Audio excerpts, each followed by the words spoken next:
If you're a fan of golf or even just keep up with sports news in general, you've more than likely heard about the new golf tour Live. It was founded in 2021 and is financially backed by Arabia's Public Investment Fund, which is actually one of the largest sovereign wealth funds in the world. With golfers' contracts reported to be in the $100 million range, it's safe to say that there is an insane amount of money around this tour. The CEO is actually George Norman, who is a former professional golfer and used to hold the number one spot. The series is going to consist of 48 players with 12 team franchises, and there's going to be a total of $255 million within this series. There's a total of 8 tournaments. The first 7 of these tournaments are going to have a purse of $25 million, and the final championship team finale will have a purse of $50 million. We've already seen top players like Phil Mickelson and Dustin Johnson already making the switch to Live. There's 4 players in the top 50, and there's also, along with 16 of the top 100 golfers have already made the switch to Live. And so another on a side note, they also don't have a broadcasting partner. So since they don't have a partner, the only way to watch these tournaments is going to be through YouTube or Facebook. With this level of funds we're talking about here, this can not only change golf, but change sports industry as a whole. The PGA originally really had practically no competition since the beginning of their tour. If you wanted to make money as a golfer, you pretty much had to be in the PGA Tour. And with the PGA, there's no contracts. Players really just have to go out there and win tournaments, place to actually make their money. They obviously still get money from sponsorships and endorsements, but this is winning these tournaments is one of the main ways. But in contrast with Live, these players are getting upwards of 7 to 8 figures under contract just to compete in these 8 tournaments. No matter how good they play or what they place, they're still going to get paid those millions of dollars.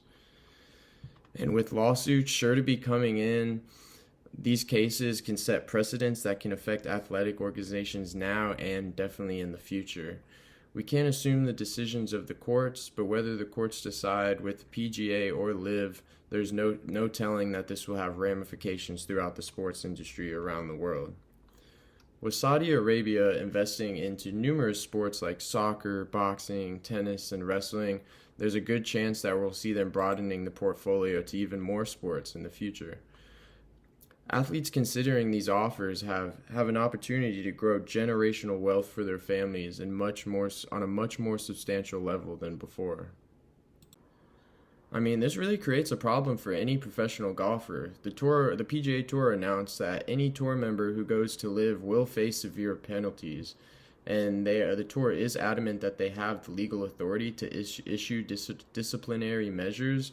But George Norman, the CEO of Live, has openly expressed his desires for players to challenge that authority, saying that the tour does not have legal right to deny their entry with tournaments.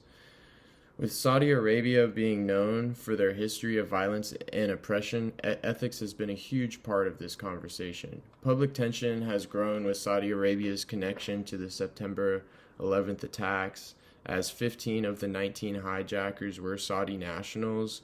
Phil Mickelson is one of these professionals receiving backlash, and he even lost some sponsors after dismissing the record Saudi Arabia has with human rights. Another problem that arises is where the money is precisely coming from. A lot of people are questioning this, and this is something that still just really isn't known.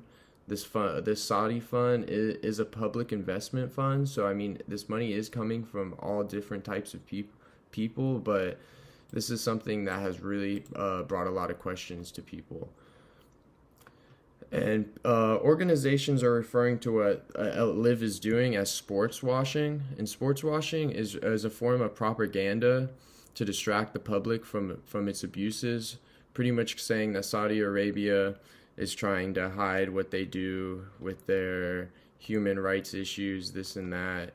And they're trying to kind of get the media to stay away from that and focus more on these sports and everything, and kind of get everyone to just pretty much forget about it. Saudi Arabia has been heavily investing into a various number of sports organizations and events.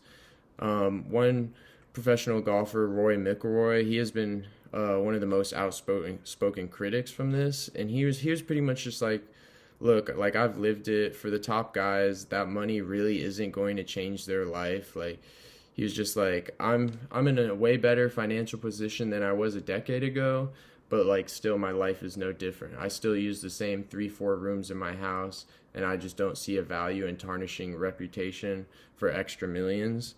And I mean, McElroy has a good point, but I think these golfers are more so thinking about their families and their families' generations, and when it comes to this type of money, it may not change how these players live their day-to-day life, but it will definitely change their kids and their kids' kids and so on with the future of their family. Well, the financials behind this tournament are honestly the entire reason this has been a huge discussion in the media. I mean, the final tournament with having a $50 million prize pool, and there's also going to be $30 million just for the top 3 players out of all the tournaments. With this kind of prize money and contracts of this size, it's really going to forever change how much professional golfers are expecting to get paid. According to Forbes, LIV boosted the earnings of the top 10 golfers by an estimated $370 million, and this is just since of June of this year, bringing their entire combined haul to a record of $650 million. And Phil Mickelson, who is now the highest paid athlete, got an estimated $200 million with his deal, and this is making him the highest paid athlete over Lionel Messi. And so these financial implications can really affect how people look at golf tournaments and the competition aspect behind them. I mean, just paying players to show up and compete rather than having them needing to do well in place to actually make this money, it really gets rid of the need for like improving your skill and actually being competitive with the game. This is for sure going to be something that's going to be talked about in the next 5 to 10 years, definitely even probably the next 20 years. I mean, with such a high number of young players under these contracts, I mean, in the coming years, professional golf could be completely transformed and really just taken over by the financial interest and not anymore for the love of the game. Players are pushing aside their ethical ideals and possibly even their reputations to make the move to LIV just for more money. But I mean, with the type of money that they're receiving, I honestly do not blame them at all. For 2023, the total prize purse for LIV tournaments is going to be $405 million just between 14 tournaments, which compared to, like I previously said, the 8 tournaments this year being $255 million. So honestly, there's just no telling what in the following years how much these tournament purses are gonna have. And on top of this, LIV Golf Investments has invested a separate $300 million for a 10-year deal with the Asian Tour and their international series, which honestly just makes it safe to say that Saudi-backed golf tournaments are not going to be going away anytime soon. And with all this really just getting started, it's hard to tell whether LIV's intentions are to satisfy the needs of players and spectators, or honestly, is this the beginning of the end of the PGA? This is something that we'll have to let time play a role and see what happens.